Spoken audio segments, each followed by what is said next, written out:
Introducing the PDC World Darts Championship.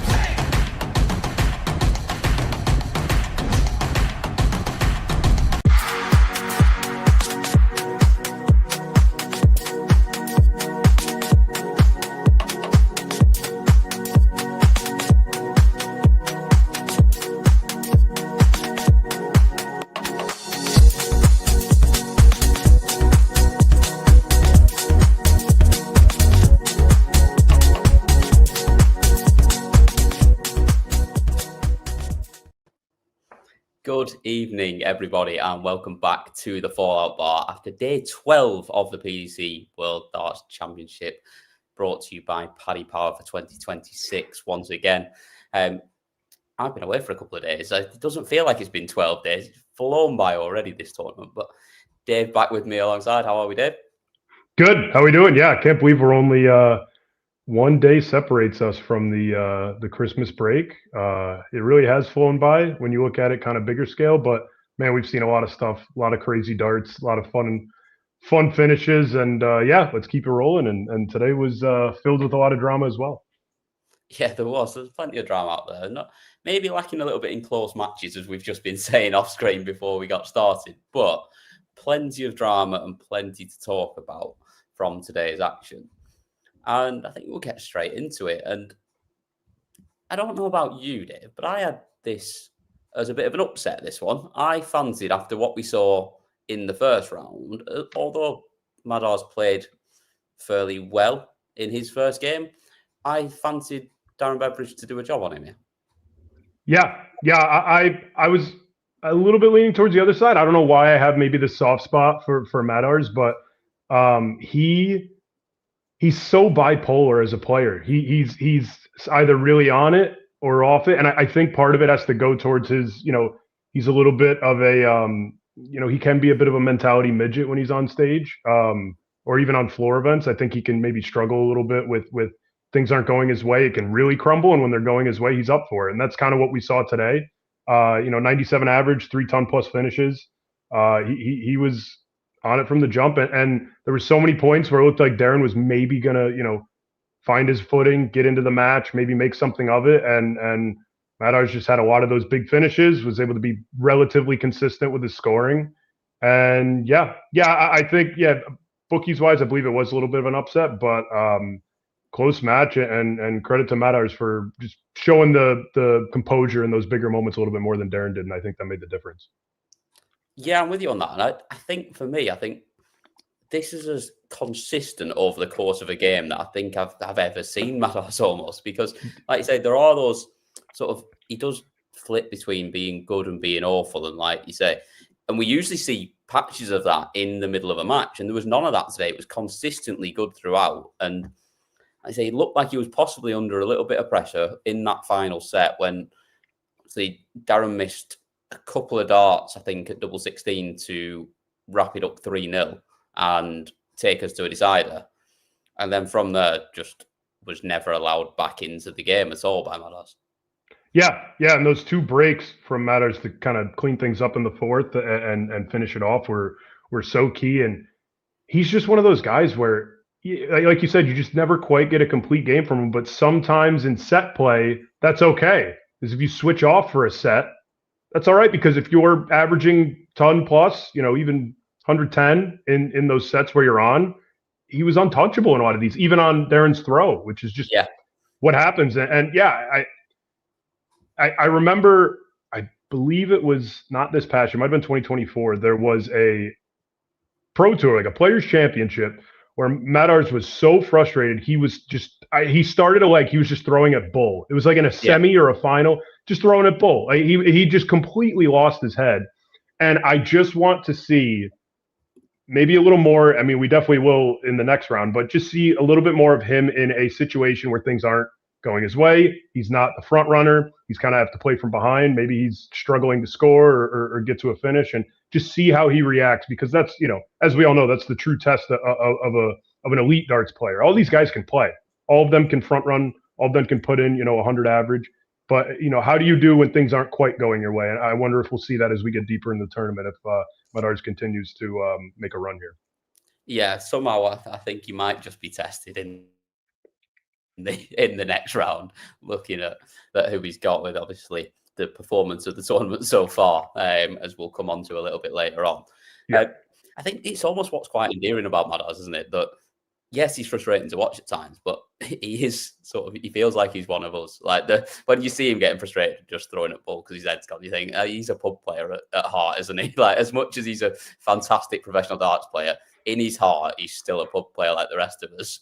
Absolutely. And it's almost more frustrating because when he's on, he's got a really nice throw. He looks composed. He doesn't when he's angry, you almost see it in his play. You don't see it as much. He's not one of these guys who's, freaking out and like doing all these facial expressions. He just kind of gets, I don't know. It's almost just like he just shows it through his play. Like it becomes erratic and it comes up exactly all over the place. Yeah. But man, is he a joy to watch when he's on it? And he was on it for most of this game, and it ended up making the difference in the 3 sets that he won. Yeah. So we'll see. I think Jan will give him much more of a test than he's seen thus far. But if he is capable, I don't want to say he's capable of beating Jan, but he's capable of giving him a match. He's a tour card holder. At this state, I think any matchup that you're going to see, they're capable of giving someone a match. You just don't want to see him lose that first set. And the way Jan's been playing, I mean, he could whitewash him in the first set, and then Madders just loses his head and doesn't do himself any favors in the second and third and beyond. So, that's the one thing I'll be looking out for. But credit to him, he played great today. Yeah, absolutely. The second game of the day, and this one was just odd, wasn't it? Really, I think it was one of those games where you just watch someone does look like they were by far the better player get whitewashed by just being awful on the outer ring. Let's be honest. Vessel Nyman was bobbins on the outer ring, and you can't do that against Big Gabe Clemens, who loves it on this stage and just gets it done. Man, this is the most sympathetic I have felt after a performance at this year's Worlds, because there's no more, maybe a year ago, 2 years ago, there was a little bit of questioning. Is Wessel really one of these elite players?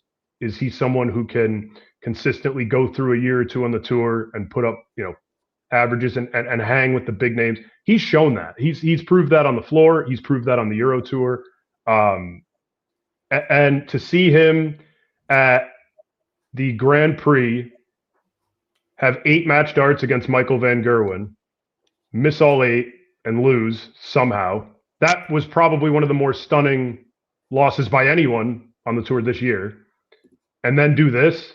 This felt like the nightmare scenario that it felt like the elephant in the room going into Worlds. Biggest stage. Can Wessel clean up the doubles and not have, a complete nightmare?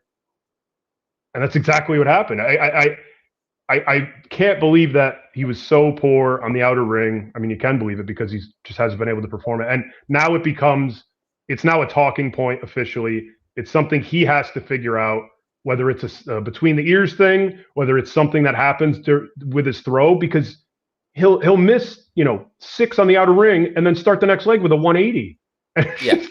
So I don't know if it's a different, I know players have talked in the past about having different throwing motions, going for double, or just these little things you do a little bit differently, going for a double versus your scoring phase. But whatever it is, he really has to figure it out, because we're just looking at someone with such talent who is going to end up wasting it away if he can't figure out how to compose himself in these big moments. Yeah, that's it, isn't it? And that is the issue. And like you say, for me, it's definitely top 6 injuries. That's where the issue is. And he just needs to just learn how to almost relax as much as anything. And whether that is a sports psychologist or whether it's someone that just helps him with that action, because we see it like you say, the scoring's there. The big finishes are still there as well. He's fine when he's sort of on a combination. It's almost giving 3 straight at double. And we were joking earlier in the chat, weren't we? But like between him and Dorbion, who you'd have to hit it for your life, you'd probably just get in the box, wouldn't you? Just go, that's it, I'm done. And I believe it was the match right after, so it was kind of fresh on mine. But we saw, and I know we'll get to this match, but I'll just bring it up for a second. We saw Kevin Dutz start a little poor on the outer ring against David Munua, just because of the moment. It made sense.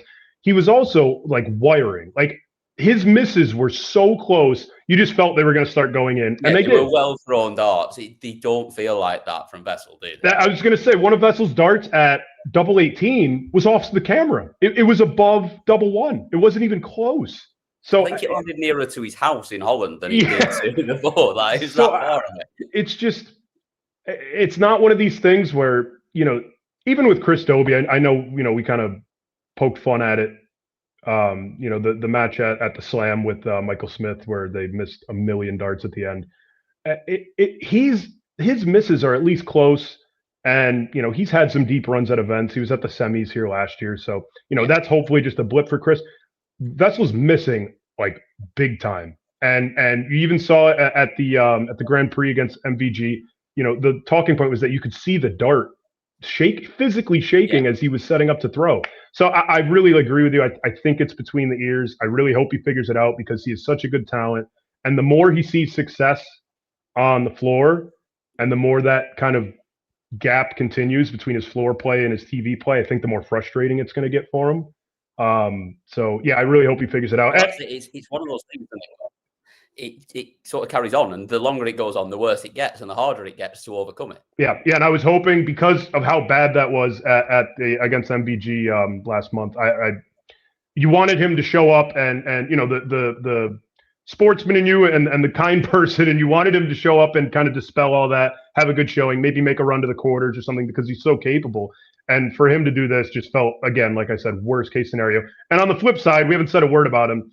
Props to Gabriel Clemens for he's had such a poor year. For him to rock up there and someone had to be there when Vessel was missing these doubles, and he was there and he took out some big finishes, and maybe this is what he needed. Maybe this will kickstart him for the rest of the tournament and going into 2026. Well, he's not had to do a lot here to get through this game. Essentially, he just made sure he was in it, made sure he was there to mop up the chances when they came. Mm-hmm. But like I say, it's exactly what he needed. He'd been struggling. We've not seen him a lot anywhere near sort of the player that we know he is. But you just have to get through a couple of these games, come back after Christmas, and you just never know. And he's got levels way above what he's shown today as well.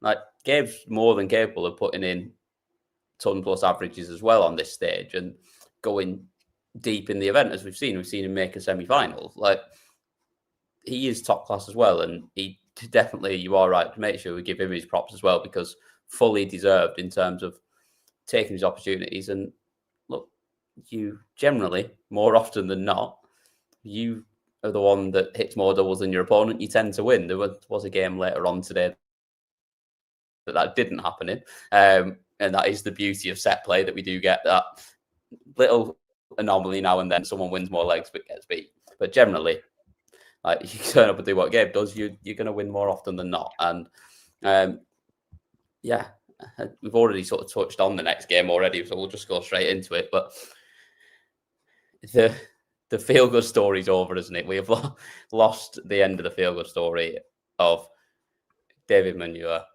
today against Kevin Dukes. Kevin Dukes looked just unfazed by the entire thing. Like, he generally looks pretty chilled anyway. He's one of those players that doesn't give a lot away when he's up there. But yeah, just a solid performance from him. Did exactly what he needed to do. I changed my pick because relative to expectation, just betting odds and how you felt going in. I did say before we went on air that Manby was my performance of the day.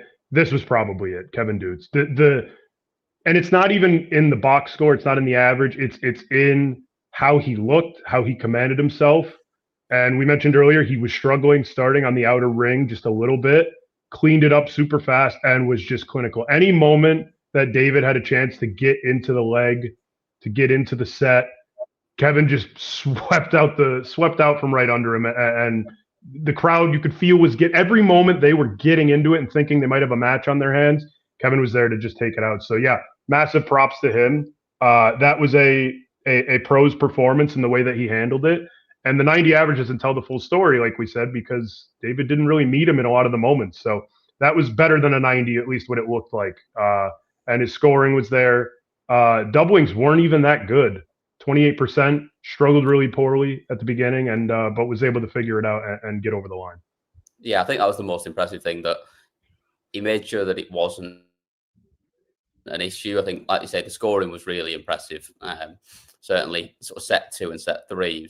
The 140 hitting was sort of more important than the 180 hitting early, in that it just kept him ahead in all the legs and gave him the opportunity to miss a couple and not have to worry about it. But he could, like you say, miss them on the wire, on the outside, and make sure he wasn't leaving himself stupid things like double 3, double 1 in sort of tough situations, just making sure he could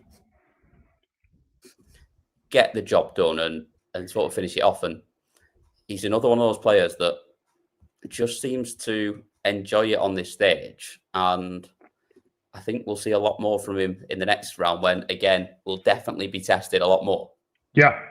And the one thing I was thinking watching this is, man, if I'm Mike DeDecker sitting at home, I would assume he wasn't watching this if I had to take a guess. He'll be on holiday again. He's always on holiday. Yeah. If I'm him at home watching that, all respect to David Munoz. He made history at the Worlds, and he'll always be a legend there, no matter what he does the rest of his years going. If he qualifies again, I'd be sitting there saying, how have I lost to this? How have I? If I play him 100 times on that stage, I probably win 99 of them. So that it just it was our worst fears come true, where you get an underdog that makes a run or wins a game. It kind of just extends what you expect to happen, which is a whitewash here. But and Kevin, he really put himself in a weird position, saying that he's happy that he got this draw, because, man, that would have looked bad if he found a way to lose today. But he backed it up and took care of business. And David will forever be an Ali Pally legend. But props to Kevin for being in probably the weirdest spot that someone in the second round is in, and being able to take care of business when nobody in the building wanted you to win other than yourself and your family. No, exactly. And we've seen we've seen a couple of the upsets come through and not sort of perform the second time round. We saw it with Nitin Kumar against Bunting, but Bunting's always got a lot of fans in there. You don't get quite the one-sided sort of crowd effort that Kevin got today. And dealt with it really well. And on to the next round, where he plays someone that we'll see later on this evening once again in Nathan Aspinall, who was another one with a really professional performance today. We have actually got a clip from David on his way out. He spoke to Phil today, so let's hear from him, and then we will move on to the final game of the afternoon session. Winning the first round was a phenomenon for me, and everybody was actually, I'm happy the fact that nobody even knew what's going around. And now around my country, everybody is aware of what's happening, and they know what's going on. They know, there's that game that's going around, and there's competition that's in high intense, and it's influencing and actually being my first time in Alperi, I've done my best and I'm happy with that. Yeah, it is. For me, I'm very happy with my president as well. He just appreciating what we have done, it's heartwarming for me. And I really, I'm so encouraged with that. And I'm sure that sport in Kenya is going to be different. We are going to get the support that we have always wanted. There we go. He thinks that the sport's going to grow, which is great. And it's what we want to see. And there's talk on the broadcast of sending World Series events to Africa. Absolutely. And if we're doing it, Phil, if you're in the back end somewhere watching, I will go and cover it. More than happy. Yeah. And I remember Luke Humphreys tweeted something out, I believe last year, saying that he would be so excited to go play a World Series event in Kenya. I think it has to happen anywhere in Africa. Honestly, it seems like it's a budding. At least one on the list, hasn't there? I'd be more than happy to lose one of Australia or New Zealand. We don't need two there. Get rid of one of them and let's drop them. And we've seen, Devin Peterson was, had his kind of spell in the PDC and was such a good player, and he continues to be such a good ambassador for the continent. Now you have David Munua. We saw Karalison come to Worlds last year, and he was really impressive. There's talent there, and I think the sooner the better in terms of growing the game there. Darts is just such an accessible sport. You need a board and some darts. You don't even need your own board. You can have a board at a local pub or any local community center, and your friends can go play. And it's so easy to play. And yeah, you only even need one set of darts between you. Worst case, as long as you've got three, you'll be all right.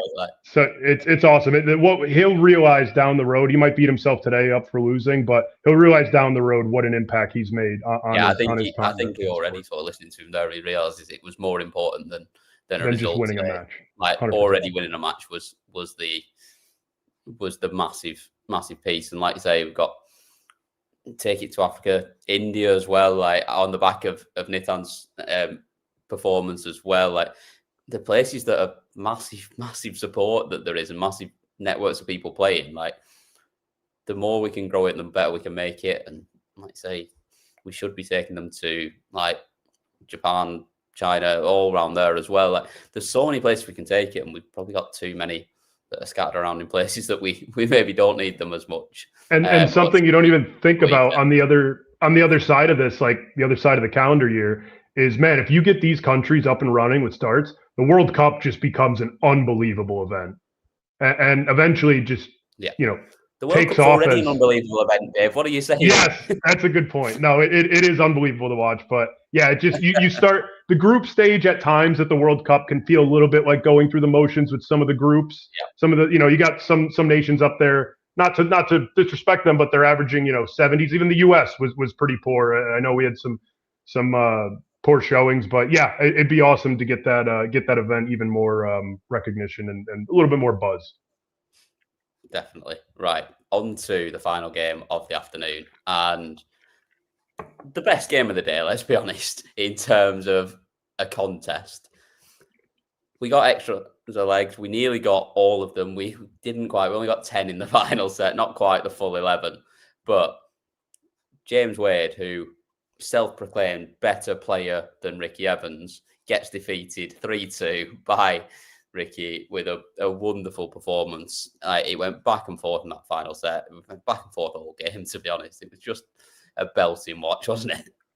I think I thought 7 different times in this match that each guy was going to win. Something would happen, not even just in the 5th set, but throughout it. But something would happen, mostly in the 5th set, where I was like, oh, okay, now it's over. Oh, no, wait. Okay, he bottled that, or he took that. Okay, now it's over. Okay, wait, no, now I flip-flop. And at some point, it got to, I believe it was 3-3. I was like, all right, I'm done trying to figure out who's going to win. I'm just going to sit back and enjoy. But, yeah, what a performance from Ricky. I mean, he qualifies through having his tour card for the Slam, goes to the quarterfinal, I believe. Yes, potentially. And then yeah, and now he's doing this, so he's building something here, and it was so touching to see him kind of dedicate the win to his late sister, who died earlier this year. But man, that was such a feel good story. And on the other side, for James Wade, the World Championship struggles just continue. I believe this is his 4th consecutive year being eliminated in the second round. And it's kind of just such a horrible way to end what was a really strong year for him. In the top 10, had a lot of deep runs at majors, and it's hard. I'll be honest, the human in us, the recency bias, it's hard for him to probably walk away from 2025 feeling great after this being your final performance of the calendar year. Yeah, definitely. And as good as a year feels, it gets tough, doesn't it? So when this is still the big one, it's always going to be the big one for him. That it's the only one that's still evading him. It's going to keep, the longer it goes on, the less likely it becomes. And I don't know about you, but I can't see him ever changing it now. I think the Worlds is always going to be the one that evades him, and he'll always be in that conversation with a few others of the best player never to win one. Yeah, and you could probably make the case already that he might be the best player. And the other thing is, he's no spring chicken. He's 42. He's played for a long, long time. He started young. He's been around the game for a long time. And you're starting to get to the point where you're saying, if not now, then when? Because he's playing as good as he's played in his career entering this tournament. And this is what happens.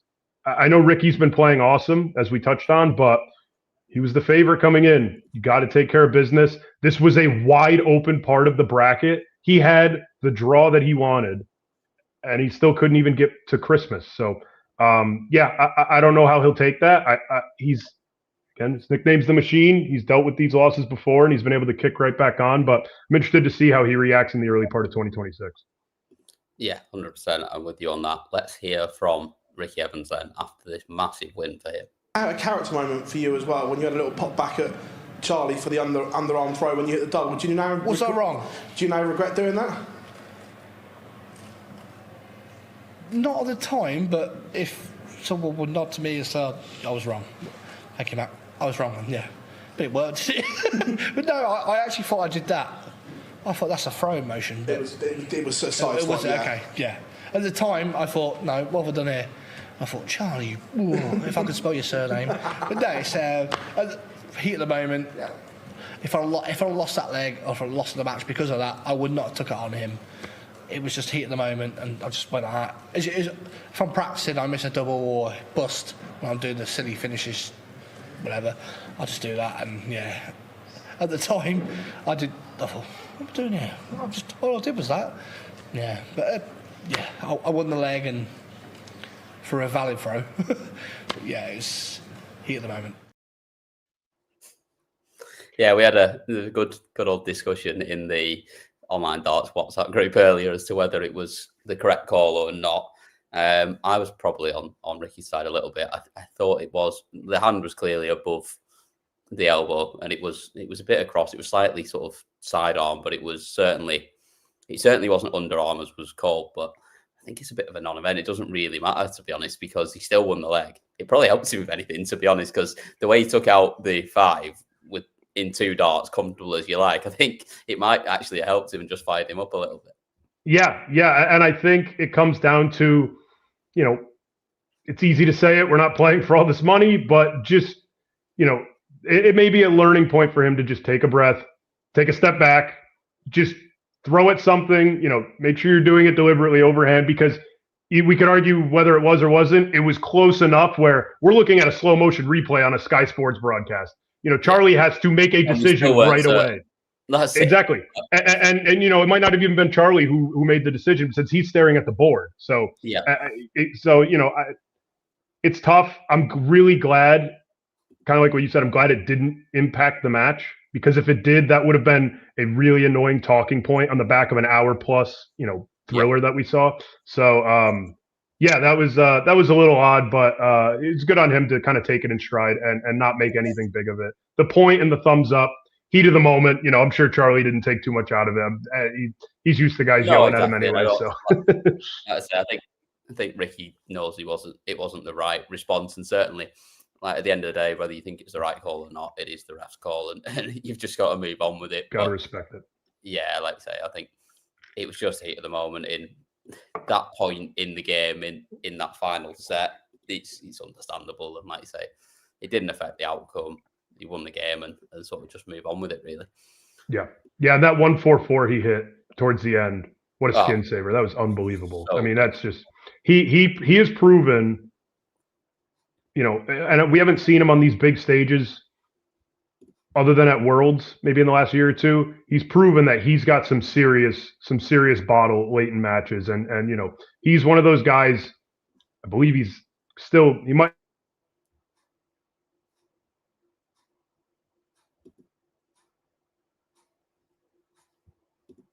Oh,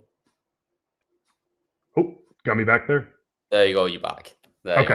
You are. I was just saying he's one of those guys outside the top 32. I don't know if he's inside or not now after his recent results, but where he's got some game when it comes late in matches, and you can trust him to give it a good fight and maybe take out some clutch finishes like that one. Yeah, I think so. And I think like I say, for me, once it got to sort of 4-3 to Wade, I thought Wade would just serve it out at that point. And I thought he'd be able to sort of, if anyone was going to get a break at that point, it was going to be him, or he was just going to win it when it was down to basically best of 3 at the end. I thought with him having the throw, I think it would be the one that we saw come through it. But the stones on the 80 from Ricky, and then obviously the 99 to win it, which would have been great to see if they got the spotting right. But it is tough with Ricky because he is that quick, to be fair. Yeah. And I guess the last thing I'll say is like it's been a little difficult in the last year or two because it feels like he's leaned maybe a little too much into being the fast-playing showman the crowd loves, rather than being that's fun as a secondary thing. Your primary thing is you're a darts player. You're a professional darts player trying to win matches and events. And I wonder if we're just starting to see him make that more of a priority and saying, hey, I play fast. People love me. He's probably one of the most likable guys on tour, just his personality and his walk on and whatnot. But he's a hell of a darts player. And I think if he's mentioned he doesn't have confidence. Maybe he's finally realizing that and playing like that. Yeah, and I think that's possibly why he gets as quick as he does sometimes. It's sort of almost that lack of confidence. He doesn't want to let the sort of nerves creep in and lets them go as quick as. But to be honest, I thought at times today he sped it up when he needed to, where if that first dart was in, they was so quick with the second two, but he was just following them and it was sort of working well for him. And yeah, good to see that he's sort of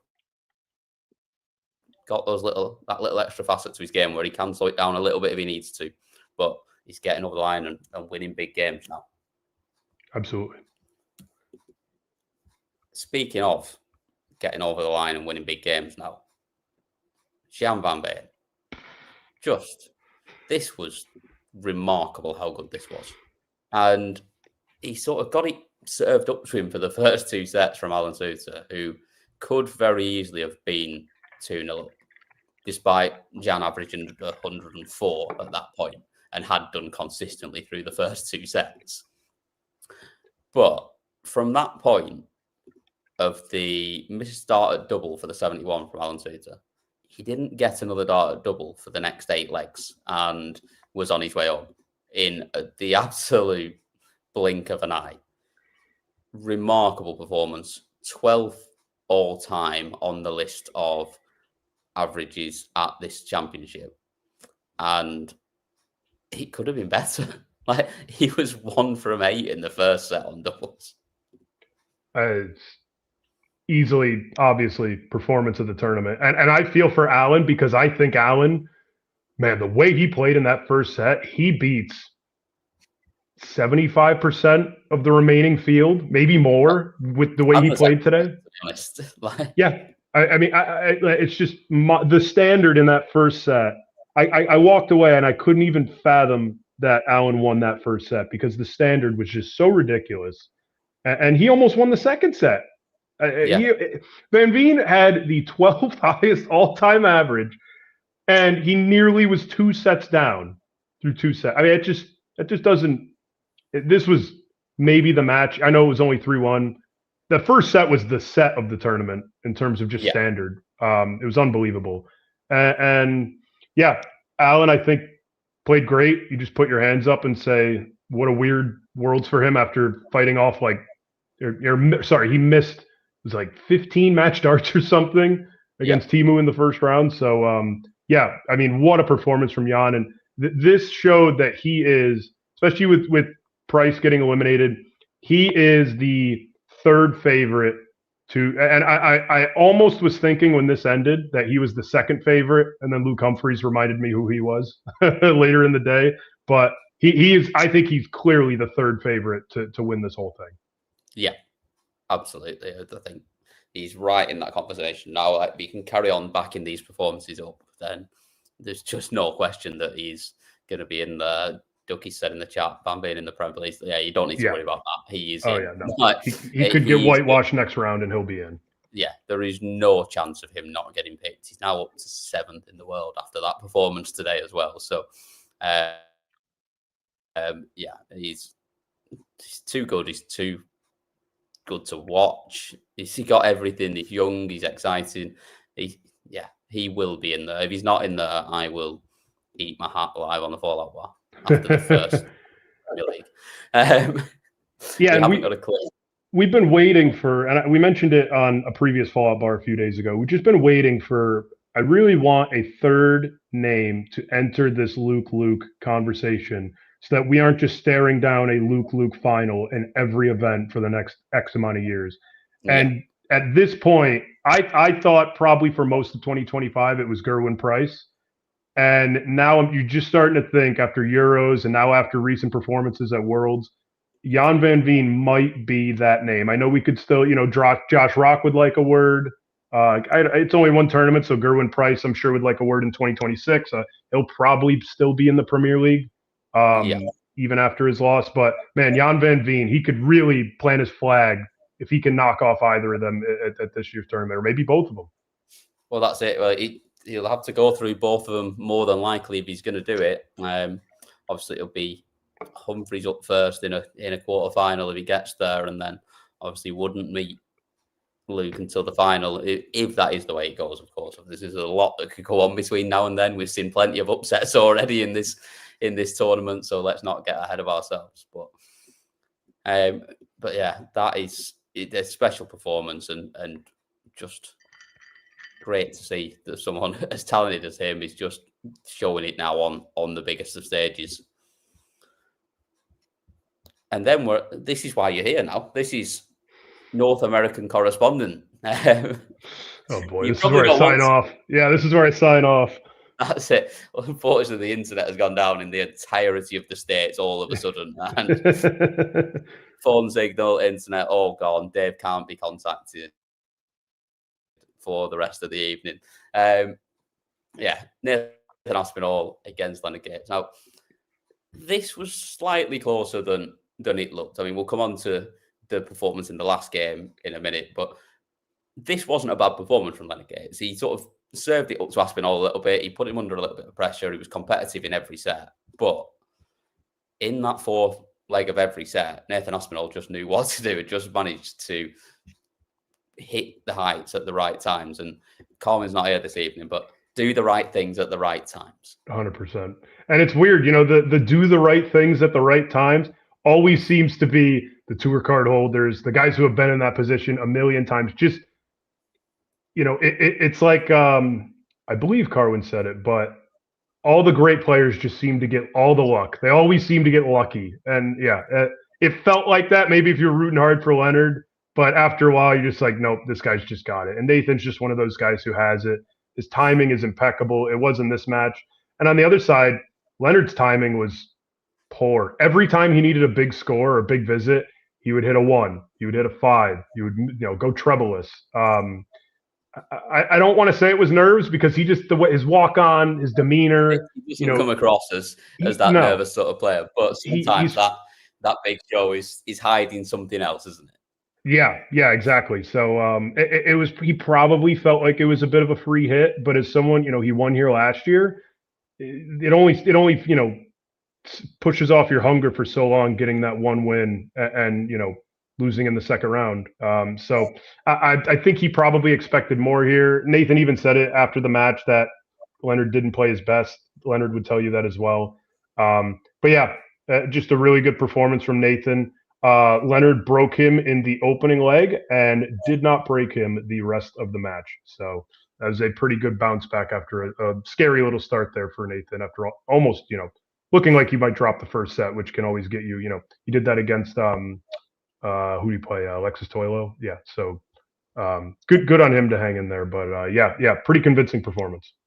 Yeah, I think that's the thing, isn't it? It's one of those where you look at it and go, we'd have been close to sort of talking about, he loses that first set and we're all of a sudden we're talking about Nathan Aspinall sort of battling through and doing what he usually does and not giving up and winning the game. But instead, what we were talking about was just him, a really professional performance, just doing enough to get through. And like you say, the stats aren't fabulous by any means, but like 90s average, 39% on the doubles, but that included being 3 from 12 in the first set, where he missed a lot early on, especially in the first couple of legs, and then was excellent from there on in. Let's hear from him now and hear what he had to say, and then we'll get into the rest of the evening. Yeah, he did. I thought he played a bit better than that, if I'm dead honest with you, but it was tough because, you know, for me, the game plan was to win the first set, obviously, but you know the Ali Pali crowd, they're fantastic, but they love an underdog. You know, I've been in that position myself where you're an underdog and they want you to win, and the last thing I wanted was 3,000 people chanting USA. So it was important to win that first set. I did. After I won the second set, in my head I'd won, which is always dangerous, but the job was done. I think he didn't throw anything really at me. You know, I never set up shots when a guy's on a finish, and I can't remember what it was, but I didn't go for the bull, and he was on, I think he was on 1-5-2. I never do that, but that's how I felt my opponent was playing at that time. So yeah, it was a straightforward win. Every time he kind of hit a decent score, I hit a decent score. I did what I had to do, and that was it. Danny Noppert. I want to mention Van Veen. Yeah, I think them two are fantastic dart players. You know, obviously Michael's been the best for God knows how long, but yeah, Danny Noppert and Van Veen are something special. I assume that question was who's the best Dutch player out there now. Clearly didn't mention Kevin Dukes at that point, who he's got in the next round. But I think even Kevin Dukes would say it'd be one of those two, to be honest, or Michael Van Gerwen, to be fair. So, yeah. By the way, I mentioned his first round match. He played Lawrence Alagan. I just wanted to correct that. But feels like it was forever ago with how many matches we watched. There's that much gone on already. We're 12 days in. This is where like, first run around for you. This of Fallout Bars. Give it another couple of days, you'll have no idea what's gone on or who's played. Exactly. Yeah. Kevin Dukes in the third round, man. That's going to be one where, you know, Nathan shows up with his B game, which I think he'd probably tell you was his B game today. Kevin will pounce on it. It will not be Leonard just, you know, letting him kind of set up shots when he's on a finish. He will not be setting up shots if Kevin Dukes is on a 1-5-3. So I guarantee you that doesn't happen. This feels like it will be. I know you could say it. Like I said, when Lawrence took that first set, felt a little scrappy, and maybe there was a little more emotion because Lawrence was, you know, showboating a little bit, and that might have gotten under Nathan's skin in that match. But there was Lawrence dancing around the stage, getting terrified by the wasp. So there's also but this feels like his first true test at this year's Worlds, and we'll see if he's up for it. And you know, this is kind of where we see Kevin exit stage left every year. So it'll be interesting to see if he can break some new ground, and yeah, that'll be one I'm excited to watch. Yeah, definitely. It's definitely one that I will be keeping an eye out for, and not just because I'm the resident Nathan Aspinall fan on the team. Luke Humphries up against Paul Lim. Do we just sit here and just boo him for 5 minutes and then move on to the next game? Yeah, I think that might be the way we go. No, it was just what we all expected. This, wasn't it? It was 3-0. Glad that Paul got a leg on the board in the end, which kind of felt like Luke almost gave it him a little bit. He just checked out mentally that much that he just went to pieces himself a little bit and couldn't hit anything for a couple of legs in that final set. But yeah, it was a very different game to 5 years ago, as we all expected, because Luke is in a massively different position. He's a different darts player now than he was 5 years ago, and he just never felt like he was going to be in any trouble. He started off fantastic. The first two sets, I think he was averaging pretty much the same as what Jan ended up with about 108, and then had a pretty poor last set, but wrapped it up 9-1 in legs, 3-0 win, and just did a job. Yeah, and you know, I said it about the last match, the one before, last match. And I'll say it about, the David Munoz match. I'll say it about this one, and I'll probably say it about the next one. I think Jeffrey DeGraff was probably sitting at home and wondering why Paul Lim didn't play like that against him, because I think it would have been a different matchup here. But yeah, what a weird kind of matchup environment. Everyone was rooting for Paul, knowing he was probably going to get steamrolled, which happens a lot. Then he's down 2-0 in sets and 2-0, like literally facing match darts, and the crowd's going nuts for him. Luke maybe handed him that leg. I don't know. You could kind of conspiracize on that. We're getting the DRA involved in a minute. There'll be investigations into conduct. But yeah, it did feel a bit that way, didn't it? Yeah, it was it was an odd match, especially because of their history and whatnot. Incredible on Paul to win a match at Worlds, and everyone's talking like this is the last time we're gonna. Paul's 71. They did a little thing before the match, him talking about. He'll be back again next year. Yeah, I think he'll tell you this was a poor performance. I think it's easy to see him up there, 71. He's a little bit shorter. Like, he's really struggling. He looked great against Jeffrey. He won a match. So why wouldn't he come back? So I don't think this is the last we've seen of him. Yeah, he ran into the number 2 seed in the second round. I think, most of this field would have been whitewashed the way that Luke performed today. So, yeah, especially the way he played in those first 2 sets. Like, it was ridiculous, the standard. It was 102.5 in the first set and then 116 in the second set. Like, most people are going to be on the wrong end of that. And I was sort of reading something with him earlier that as long as he's still enjoying it and he still wants to get up and play darts, which he said he still does all the time at the moment, then he'll just keep going. And on the day that he gets up and thinks, oh God, I've got to go and play darts again today, then that's when he'll give it up. But I think we're quite a distance away from that yet. And when he keeps performing like it's, let's be honest, there's been a hell of a lot worse performances even than his performance today in this tournament so far. Like, he's still averaged over at 85, which is like we're going to reach a point, I feel like, in 10 years' time where we hit that sort of bit on the graph where his age and his average just sort of change. But for now, the average is well above the age still. So as long as that continues, I think we'll keep seeing him. And I wouldn't put it past him coming back next year and breaking his record for the oldest man to win a game on the stage and just extending it up to 72. Yeah, and his darts look good. His scoring phase, he was leaking in the 1s and 5s a fair amount today compared to his match against Jeffrey. Like, he didn't go trebleless very often. No, the scoring phase is still there, and just it's easy to say he's a professional. Me and you see pub level darts all the time, but the darts are they're hitting hard, they're at a good angle, they're at a consistent angle. He's still throwing, he's replicating something, so which is incredible to see that he's doing at his age. I saw no reason in the last 2 matches he played at Ali Pali to think he won't be back next year. I know he qualified, so there's no guarantee just based on method of qualification that he'll be back. But just ran into an all-time player. Yeah, absolutely. Right, let's hear from Luke Humphries, and then we are on to the final game of the night and back to the North American correspondent once again. Yeah, of course it is. He really is a legend, and he is a nicest guy as everyone thinks he is. He really is that person. And he's really respectful, and it's just nice to share the stage with him again. It was nice to obviously avenge that defeat in 2021 and win. Hopefully that's not his last one, and hopefully he comes back again next year in the Great Hall and at least has one more.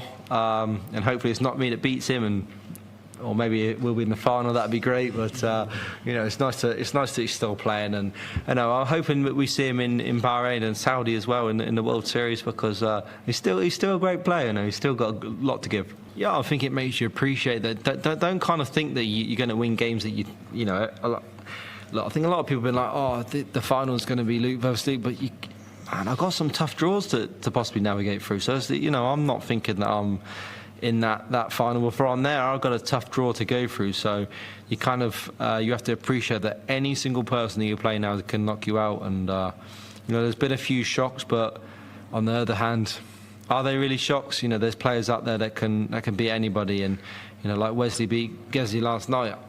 It's a shot, but it's not really a big shot, because he's a Pro Tour player. He's been a world master, or he's been on the Pro Tour. Of course I expected Gezi to win, but he's a good player, Wesley. I've played him many times on the European Tour, and he's given me a good test. So these things can happen if you're not on it. That's it. There's a lot of people, like he says, saying that it's going to be them two in the final, but this is the reason that we keep seeing them in the final, is the fact that those two don't look at it that way. They treat every game as if it's going to be the toughest game out there, that anyone can beat them and that they've got to be on it. And that's why they keep getting to the stages that they do. Yeah, and he's going to need, if you look at how that quarter is shaken out, Luke Humphries' quarter, he's going to need to, because almost regardless of result from this point in, That might be the toughest remaining quarter. That is ridiculous. Some of the potential matchups he could get. Nathan Aspinall is in there. Kevin Deuce looks great. Charlie Manby. We don't know Charlie Manby's ceiling. We have no idea. He could easily. He looks like just his throw and his composure. He could put up 100 in a 4 to 6 set match. So it is a really difficult. And then you have Gabriel Clemens, who he asked to play, and Minars Razma, who are two guys who have had tour cards for a pretty long time. So there's no easy matches from here on in. And I think he may have saw that. Like everyone in that quarter could come out of it. Like you still probably expect Luke to do it just on who he is and the levels he's got, but like still holding out hope that it is Nathan Aspinall that comes through it. Yeah, and all those guys in a we go to best of 7 now for the next 2 rounds. Would not stun either of us if anyone left in that quarter averaged 100 across 7 sets. Wouldn't surprise me. Not at all. Like it is absolutely doable for all of them. So yeah, wide open, which is exactly what we want to see. And then you've obviously just touched on the final game of the night, so we'll go there before we move on to predictions for tomorrow and the final day of the tournament before we get into the Christmas break. But yeah, Charlie Manby, I mean, like Adam's not turned up here, has he? Like, let's be honest, he's not played well at all in this game. However, for someone that's 20 years of age in the first, and that is still very young to be on a World Championship stage, like as much as we see Luke doing what he's doing, that is still an anomaly to be as good as Luke is at his age. To be 20 years old and be up for your first time on that stage at the Alexandra Palace. This was a performance that was professional, way beyond his years and his experience from Charlie Manby. Yeah. This is the match you point to when people obsess over averages. This is the one where you say, this is why averages are misleading.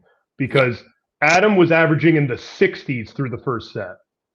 And Charlie averaged 91 playing against basically on the stage all alone. I mean, Adam probably put up one of the 5 worst performances we've seen at this tournament so far. It was pretty bad. And he threw it 3 doubles in the entirety of the match. Charlie was 91 average, 9 for 19 on doubles, never looked concerned. Adam never really looked like he was in the match at any point. There was maybe a scare or 2 in the first or second set.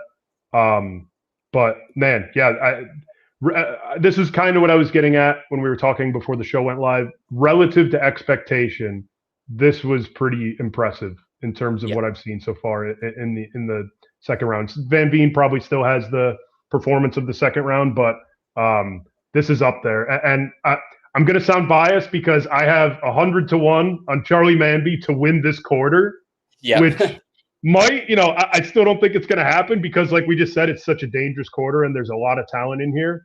But man, he looks like a player, and we're beyond the point of whoever he faces. He could face Luke Humphries. You just don't think he's going to get roll over and get whitewashed or anything like that. No, he will go out fighting. He's going to face him. No, he's going to go out fighting. And I think what may have helped him and what helps maybe us watching him is what he went through in the opening round. He went through everything in the opening round. Yeah. He had to hit a clutch Shanghai in order to stay in it. He ended up they had kind of double trouble towards the end, and he ended up, finishing it. And then he dealt with some onstage drama. He has gone through so much just in these matches. And now he's showing us when he's, I guess he was the betting favorite. So when you have to take care of business, I guess he wasn't a convincing betting favorite, but he's able to do so. So we're just seeing him in all these different, match states, be able to get things done and survive in advance, which is really what Worlds is all about. So, such a class performance from him. And the 114 checkout, he had 2 ton plus finishes, 9 for 19 on doubles. Yeah, he's a player, and I'm really excited to see what he's able to do in 2026. Yeah, 100%. Like, so excited to see what he's going to do for the rest of this tournament, because like Ricky's played well today. He's beat the number 7 seed, but Charlie's more than capable of beating him as well. And that game, I think, could be another belter that goes all the way, a bit like the game with Menzies and the game with Wade that we've seen. Like, I think this one could be another one that goes all the way as well. And yeah, really impressive from him. And it's just, like I say, it's great to see these talents coming through and just being able to do what they can do. And he sort of speaks to all the opportunities out there now with ADCs and Modus and everything else, that there are opportunities to go and play a lot of tournament darts before you get to these stages, play on stages, win on stages, and get a chance to just take it all in your stride once you get to the big time. Yeah, I mean, there's 20 to 21-year-olds that we're seeing. Bo Greaves is another, where just the amount of experience they're getting, they probably have the experience of what a 30-year-old 20 years ago would have had in the sport. Yeah. It's incredible to see, and it's going to get to a point where age is just not, unless you're a teenager, age is really just not going to impact much of how we see you on the big stage, because we're just going to assume that you have all of this experience playing in the biggest stages. And the Dev Tour and all these youth academies, it's incredible to see with a lot of these English players how battle tested they are going into these big stage TV events. Yeah, 100%. And it's sort of like what we were talking about before of needing to take World Series and things around the world and increase that standard everywhere else. If everywhere else can get to the sort of level and the setup that we've got over here in terms of that pathway of getting to the big time, then it just increases the standard all around and just makes it better for everyone, essentially, doesn't it? Absolutely. So from there, then, we are on to predictions. Day 13 of the Paddy Power PDC World Darts Championship for 2026. And we start off with Johnny Tartar up against Ryan Meikle in the first game. Which way are you going on this one? I went against Ryan in the opening round, and I am not going to make the same mistake. I was really impressed with his showing. He's been on the cusp. He had, I believe, last year, I think it was at the Players Championship finals, he beat Gary Anderson. It was kind of a weird match where Gary missed a bunch of doubles, but just showed that he was able to stick in there. Again, I mentioned last year with Littler, that was an impressive performance despite not getting the win, to the eventual champion. I'm going to go, I'll give Tata a set, but I'm going to go 3-1 Meikle here. Yeah, I think I'm with you. Like, both of them came through 3-0 in their opening game with pretty similar stats as well, but it just felt like Tata got given a lot of opportunities from Edhouse, and I don't think he would get the same from Meikle tomorrow. And I think you're right. I think 3-1 is where I would have it. Obviously, everyone in the chat room, get your predictions in as well. If you can't, it's because you've not clicked subscribe, so make sure you do that so you can get involved. But what have we got so far? Alan has got it 3-2 for Tata. Meikle 3-1 for Bobsy. He's with us. Bob's got Tata 3-1. Paddy and Ducky are both on. Oh, no, they're not. Paddy's on Meikle 3-1. Ducky's on Tata 3-1. So pretty split in the chat room on that one. Up next, Daryl Gurney against Callum Ridds. This could be an absolute belter, this one. Yeah. My turn to go first. It's always hard when we've not got three of us on, because when there's three of us on, I can just make everyone else pick and I can just give myself time to come up with what I'm going to go with. But when there's only two of us, I've got to go first sometimes. If you want to dish it to me, I'm ready, but no, go on. I'll give my prediction straight away. I think that Callan wins this one. I think we see him play better than he played in his first round game, where he played all right, but he didn't have to do too much in that first round game. I think he knows he'll have to play better here. He'll step it up, and we see him win this one, but win it 3-1. I'm going to go. Okay. Yeah, I've gone back and forth. The one thing I will be doing, that I'm sure many of our viewers will be doing, is taking this to go 5 sets. I don't see how this doesn't go 5. I mean, I know you predicted 4, but I can't, this feels like a coin flip.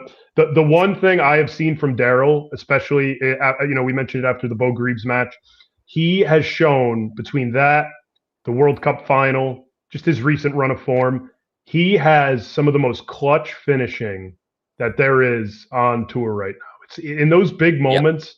I mean, the World Cup final is probably the first time I'd seen it in a while from him.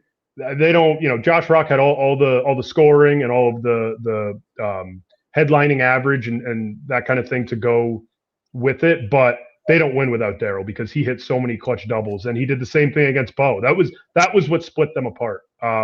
He was just able to rock up when he needed to hit something, and he was able to finish on the outer ring. I'm gonna say the same here. I know Rids had a really good run last year, and he kind of enjoys being at Ali Pali, but I'm gonna go 3-2 Gurney. It's so easy to say, but it really wouldn't surprise me if this goes to extra time and perhaps even a sudden death leg. This is such a close one. Yeah, no, I'm fully with you on that. I mean, the only reason I went 3-1 is that I think if it goes 5, I think Gurney gets through it. So if I was picking Rids to win, it had to be 3-1. Because I do think if it gets tight, I fancy Gurney to be a little bit better under pressure. What have we got in the chat room then? We've got plenty. Gurney 3-0 for Bobsy. Greater Showman's got it 3-1 for Gurney. Dan's got it 3-2 for Rids. As has Daniel and Ducky and Benyon and Alan. Loads of them with 3-2 for Rids. 3-2 Gurney for Paddy. He's with you on that one. And Bob's with me at 3-1 on Rids in that one. If you are having a bet, of course, do so responsibly, but make sure you're doing it with the sponsors. Paddy Power, I think you're the only one that gets a pass on that because I don't think you can over there. Not available, unfortunately, but no, exactly. I would be if I was there. Everyone else though, no passes on it. You must use the sponsors because this is the best, aren't they? We love Paddy Power, the class. Third game of the afternoon and another really good one. I think we had a lot of games that weren't particularly close today. Tomorrow looks very different. Tomorrow looks like we've got a lot of close games. Jermaine Wattermain up against Scott Williams. Which way are you going on this one, Dave? So, beyond the averages and who's a better player, things like that, I could see Scott really getting under Jermaine's skin with off the board antics in this one.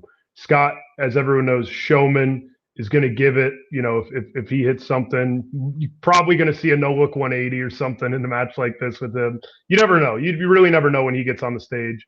And Jermaine he's just one of those players that seems easily irritable when things aren't going his way. He's shown such talent in the last, 16 months. He's had kind of a breakout 2025. When he's in the slot, when he's in rhythm, you could back him more than almost anyone to get the 180 or to, hit a big combo. Oh, man, this is tough. I am going to go Jermaine 3-1. But I was against Scott in the first round, and it bit me in the you know what. So it's a reluctant 3-1, but I'm going to go with it because I think he's in some good form. Yeah, I think he's one of those, Jermaine, at the moment. I think we were at an ADC event on Thursday last week, and I was chatting to a couple of lads, and it was as Jermaine was playing his game up against Dominic Grulich, and he went 1-0 up, and we all looked and just went, he's really good now, Jermaine, isn't he? Like his level has reached a point where he just looks class. And from there, he then got embroiled in a battle that he never looked like he was going to be in that game. And Scott did the opposite in his game. He was peacocking. He was strolling around. The throw looked good and smooth and great, which is the biggest thing that we wanted to see, that we're all concerned about beforehand, whether there were any sort of lingering issues with the throw, which all seems to be gone. And I think for that reason, I think he comes through this one. I think he comes through it 3-1. Yeah, I don't feel comfortable. If Jermaine loses that first set or goes down 2-1, I don't feel I need to see him come back, which kind of goes with what you're saying. So yeah, if Scott can get off to a good start, he could put Jermaine in a spot of bother. Yeah, I'm not sure you'll get great odds, to be honest, on the over over 3.5 sets in this one, but that's the only thing I'd be tempted to actually put any of my own money on. I think other than that, I've got no confidence in either of them that I would be risking anything on it, to be fair. Yeah, for sure. Final game of the afternoon, and we have Peter Wright up against Arno Merck. Now, generally, I'd look at this game and go, Peter Wright's better than Arno Merck, and he wins this one easily. But Arno Merck didn't look fierce for 1 second on that stage in his first game up against Kim Huybrechts. And yes, Kim didn't play particularly well. But Peter Wright isn't Peter Wright that he used to be. I'm going to take the upset here. And I'm going to take Merck. I think it's one, again, where it's going to be close in terms of every set's going to be close. But I just think that he will just do enough. And if it gets to 2-2, I fancy Peter Wright to go on. But so I'm going to take Merck to win 3-1. I think we're going to be in agreement here. I almost want to say 3-0, but I just can't disrespect Peter like that. But I just haven't seen a lot out of him, and he was bad against Noah Lynn. He wasn't very good. It was one of the more poor winning performances we saw in the opening round. And we came on after, and I said I almost feel worse about Peter than I did going into the tournament from that performance, rather than better, just because he won. Yeah, he was not good. And again, I like saying this just to provide a little bit more of a big picture context. But if he plays 75% of the field in the first round, he's not in this match tomorrow. So no, exactly. Yeah, it's a little concerning.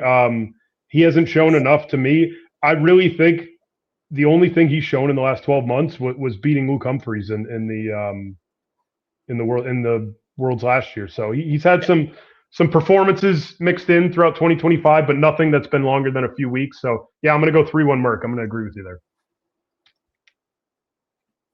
Perfect.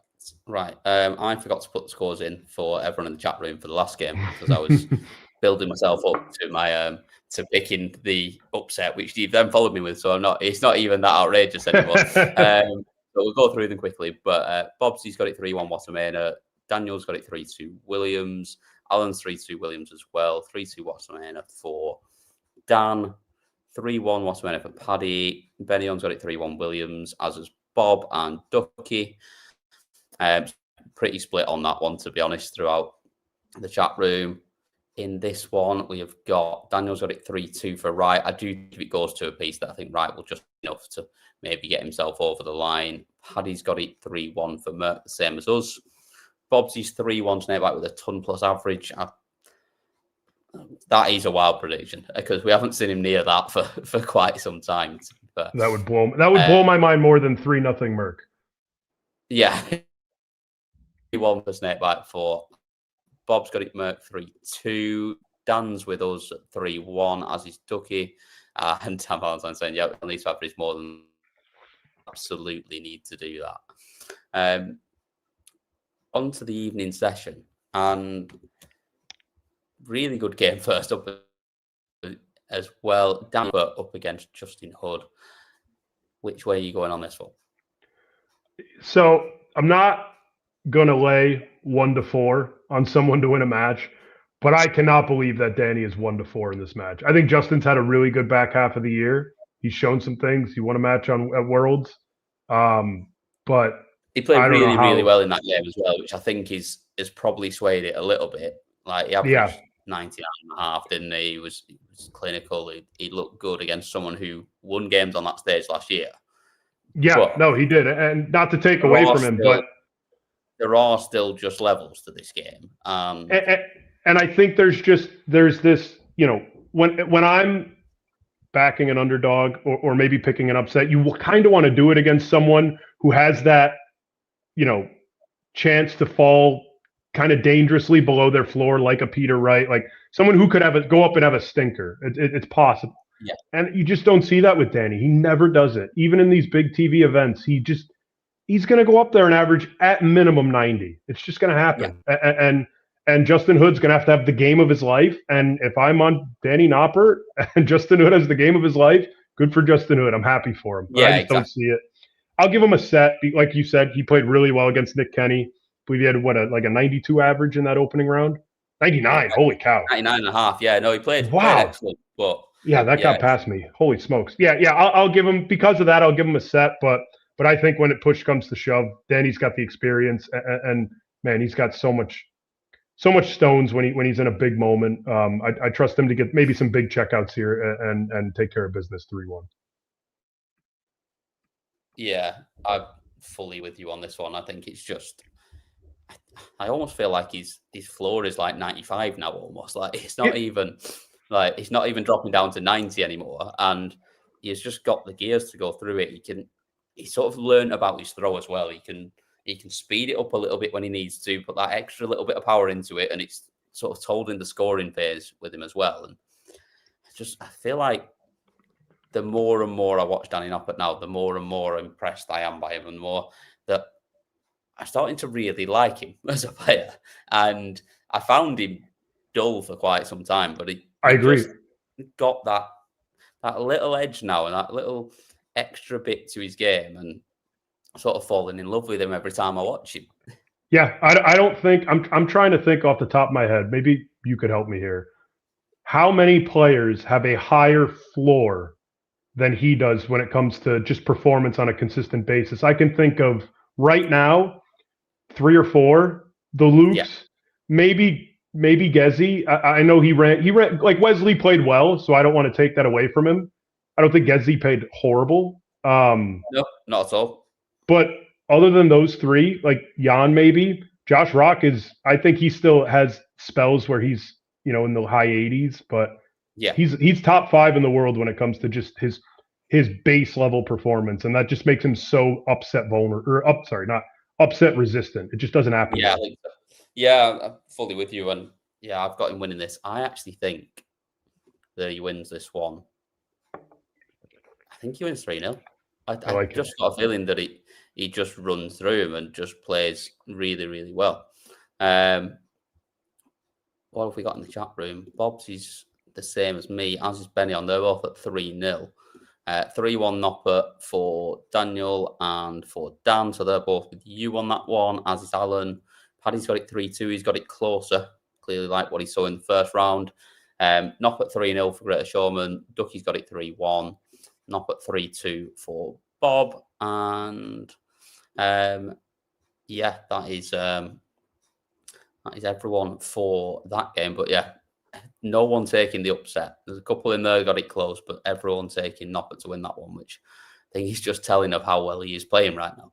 I think the one thing I'll ask you that I'm curious about is if he misses the top 4, man, they're in a really weird spot as to whether they pick him as a wild card for the Premier League, because like you said, doesn't have an amazing walk-on, isn't this big personality. I know he struggles a bit with English at times, but man, he's never. If I could pick one guy outside of the Lukes who it won't finish bottom of the Premier League, maybe the Lukes and Gezi, like we said, he's probably my pick. Yeah, and like you say, it's not got all the additional that go with it. But if you want to give me a player for 16 weeks that I want to watch, I'd rather watch Danny Noppert than watch Stephen Bunting. Yeah, I agree. It just would. I think the standard more often than not is better from him, but also like we've seen Bunting do it now, and we've seen him do very, very poorly in the Premier League. So yeah, just it's a very tough decision on who you put in, because like I say, I mean, there are too many good players now. Like there's too many people that should be in there, and it gets very, very difficult. Like I say, because 90% certain we'll still see Nathan Aspinall and still see Gezi in there. Then you've got Jan, you've got Josh Rock, who probably deserve to be in there as well. Johnny Clayton, I don't see any way you can leave Johnny Clayton out either. Like, it's hard. I think he could get, if he doesn't get in that 4th spot where Bunting is, I wonder if he gets screwed out of a spot. I just it's such a difficult, outside of those you get the kind of the 4 locks or the 5 locks, I guess, feel like the top 3, and then Gezi and Van Veen, and then it's just it's anyone's best guess. But yeah, some of these guys, I don't know how you leave them out. Someone is going. The sad part is someone's going to get left out who should probably feel upset that they got left out. If that makes any sense. And then they'll have to go on holiday 12 times, like mine did after this one. They get left out, which has been proven to be a very, very good decision from the PDC because he's been shite since. Yeah. Right, on to the second game of the evening session. And Connor Scott went into his first game of this tournament up against Simon Whitlock, and I was like, I always want Connor to win. Like, I've got a soft spot for Connor. I want him to win. But he's playing Simon Whitlock, and if he loses to Simon Whitlock, I won't be upset. And now he's now got Gary Anderson, and I feel like I'm in exactly the same position again. That like I'd love Connor to come through this. Really want him to do well and to win. But if he loses to Gary Anderson, I'm quite happy still anyway. And I don't know what I fancy to happen here. Like, I don't think Connor's going to upset Gary the same way that Adam Hunt did and make him sort of go to another level and beat him. But I do just think that we will see a good performance from Gary, and it might just be a little too much, and he wins 3-2 maybe. Oh, man, I am super up in the air on this one. I feel like Gary's left a lot on the table in the back half of the year. Every time I've seen him, I just haven't quite been super impressed. I think he's starting to lose that consistency in his game. And he might get away with it here because we're still at that 3-set format or 3 out of 5 set format. Which is why I'm just worried about him if he gets deeper into the tournament, because if he shuts off, and again, it's set play, so you can get away with it, but if he shuts off for long enough, it could be a problem. Connor's one of the more talented players outside of the top 32 for sure. Man, I'm so in between on this one. I'm gonna go Connor. I'll go Connor 3-2, and he's another player that I this is a pattern, and I think I may be exposing myself here by saying he's another guy I had losing in the first round. Yeah, I've said that a lot already, so maybe don't listen to my predictions here. But I'll reluctantly go with Connor 3-2. But yeah, like you were saying earlier, there's some awesome matches tomorrow. A lot of these could go any direction. Yeah, they are really, really good tomorrow. I think as an ending before the Christmas break, it's just that perfect day to leave us wanting more when we have to have a couple of days off. Absolutely. To be honest, if they keep expanding the world, so we're going to have to start playing on Christmas Eve and Christmas Day and Boxing Day anyway. So we might not get this happening. What have we got in the chat room for this one then? Gary 3-2 for Alan. He's the same as me. Daniel's got it a bit wider, got it 3-1, as is Greater Showman. Ducky's got it 3-0 for Anderson. That one I struggle to get my head around. I just don't see Connor getting whitewashed. Anderson 3-1 for Bobsy. Paddy's got it 3-2 for Gary. 3-0 for Gary for Bob. And Benion's got it 3-1.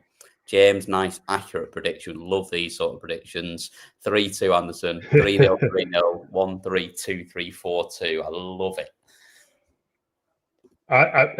So I guess he's under 2-1, and I'm alone. I'm on my own island here with Connor. I'm surprised. I am really surprised. The only one taking Connor to win this one. Like I say, he's not a huge underdog. Like we've seen people be a bigger underdog, and there'd be more picks for them in the chat room at sort of stages in this tournament. But yeah, not the one here. I think this one might be a bit more split though. Certainly after first round performances. And it's you up first, Michael Van Gerwen against Willie O'Connor. Willie O'Connor with one of the performances of the tournament so far in beating Christoph Kachuk with a 102 average, I think it was. He was absolutely excellent in that. And Michael Van Gerwen almost tripping over himself up against Satsunami in the first round with a 90 average. Now, I do think we'll see better from Van Gerwen, but can you see him exiting at this early stage? You know, so we mentioned this after MVG's opening round match on the Fallout Bar.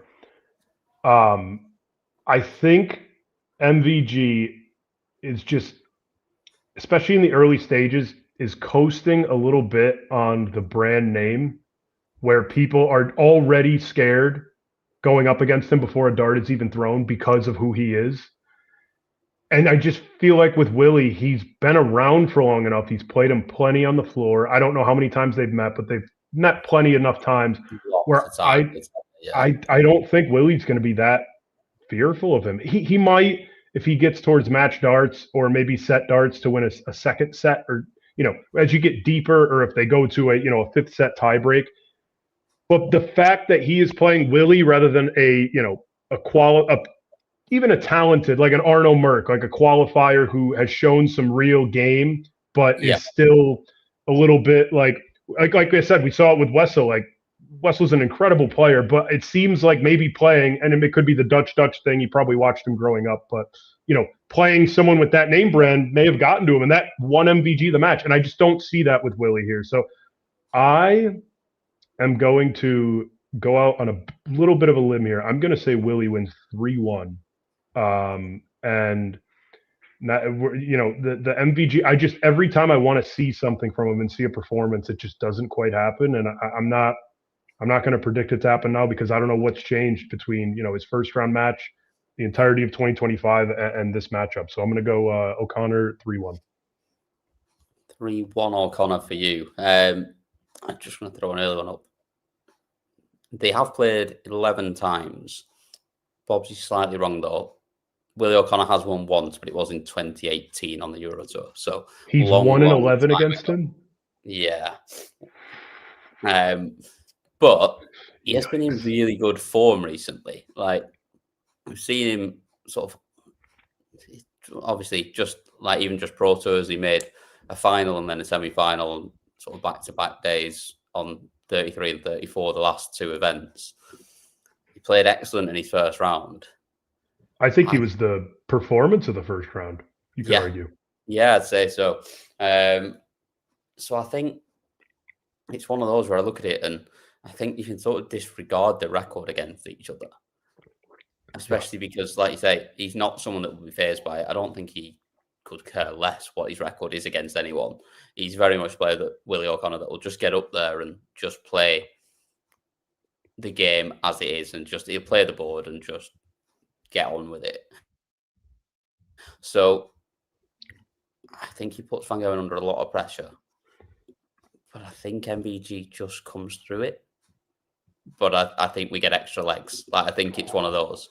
So I think 3-2 Van Gogh in extra legs, but he just about does it when he needs it and keeps himself in the tournament. But I would not be surprised one bit if you're right. Yeah. I like the disagreement. Makes it more fun. But I mean, bookies have him right around 3-2 O'Connor, so they're giving him his respect, and I think they're maybe catching on to. I would argue that's probably the tightest it's ever been in the bet in between the two. Yeah, and a lot of that, that all-time record, a lot of it was just with Prime Michael, and his game is not. He hasn't shown that in, it's not like it's been flashes here and there. It just hasn't been there in 2025, and that's evident in the fact that he missed the PC finals. And I don't have the confidence to back him, especially as a favorite right now against, like we said, a veteran tour card holder. I think that plays a huge part in this matchup. He's not going to be scared. Yeah, definitely. In the chat room, we have got 3-1 O'Connor for Paddy. He's with you on that one. Alan's got it 3-1 to MVG. Daniel's the same as me, got it 3-2 to MVG. Couple more for O'Connor, 3-1 with Bob and Ducky there. MVG 3-2 for Dan. He's got Willie missing match darts as well. He's got it going close. Bob's got it 3-2, as we mentioned. James has got it 3-1 for MVG. MVG 3-2 for Greater Showman. Benion's got it 3-1 MVG. And that is everyone on that game. So we go into the final game of the day and the final game before the Christmas break. And we have Josh Rock up against Joe Comito. It's me to go first on this one. obviously, Cominsall bringing the upset against Nico Springer. Springing the upset there. I didn't even do that on purpose. That's just an accidental slip there, but I should have just claimed that one and gone with it. Yeah, against Nico Springer, who, to be honest, I think that was, for me, it was more Springer's performance than it was Cominsall beating him. And Josh Rock winning 3-1 against Gemma Hayes, who played really well against Josh in that game, and obviously took a set off him, which not many would have expected. I think Rock's just too good here, and I think he wins. I think we see a step up in performance from him, and he wins 3-0 for me. Yeah, it's hard not to go that way. It's kind of tough that probably the worst matchup on the board is the last one before the break. Yeah. But I'm going to give Joe a set, and it's only because my one struggle with Josh, and it's probably everyone's hesitation with him, his ceiling is better than is up there with, Littler and Humphreys, best in the world. Yeah. Like, his ceiling game is unplayable. He just has these lulls, and it's he doesn't have them as often anymore, but he had it in that third set against Gemma, where he just, I believe he was like mid 80s, where he just he's maybe, missing the slot. I know he moves a bit with his throws, so maybe he's just, not quite setting up in the right place. I'm not going to get into the, fundamentals of his game, but he just has these lulls once in a while where he just goes back to playing not his best. So I think there might be that long enough where if Joe can just hold a steady high 80s level of play, he could maybe nick one. He's not going to upset him. I think Josh has enough ability to put together 3 sets, 9 legs of quality darts and get the job done. But that's just something that I'm worried about later in the tournament as things get longer. Yeah. Format gets longer, where he could give up a set or two, just not playing at his best. But here, that's why I'll give Joe a set. But obviously, like everyone in the chat is saying, I wouldn't be surprised by a whitewash here. Yeah, I think Rock moves on relatively comfortably. Yeah, 5-2 with the sponsors if you fancy over 3.5 sets in this one. So, not sure what you'll get on your side of the Atlantic, but I would assume somewhere similar, to be honest. I'm seeing similar, yeah. Not many in the chat room agreeing with you. I think more with me on this one, but I don't think we've got any for the upset here. But Dan, Greater Showman, Alan, and James Vaughn got it 3-0, as is Ducky. Dan Valentine's with you with 3-1 for Rock, as is Paddy. Benny Owen's got it 3-0. Bob's got it 3-0. Bobsy's got it 3-0, and Hello World's got it 3-0 as well. And Daz just sneaking one in at the end there. Good to see Daz. He's usually in here, but last game of the night, you've snuck in a little prediction for. It is that late now that you've probably just woken up for tomorrow, because it is nearly 12:30 once again over here. Advantage for Dave once again that it is only coming up for 7:30 where he is. And that's us all done. So that is day 12 in the books. And yeah, we go into the final day tomorrow. I don't know whether you're back with us tomorrow, Dave, or whether you're busy or not.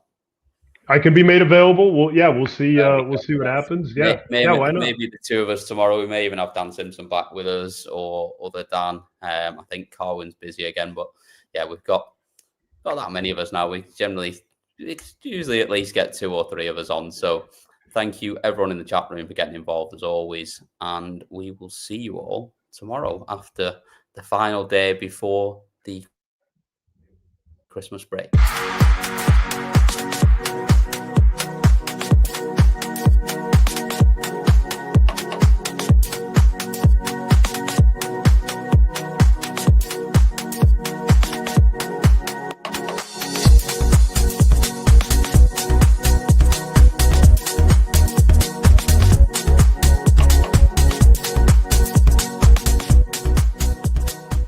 Introducing the PDC World Darts Championship.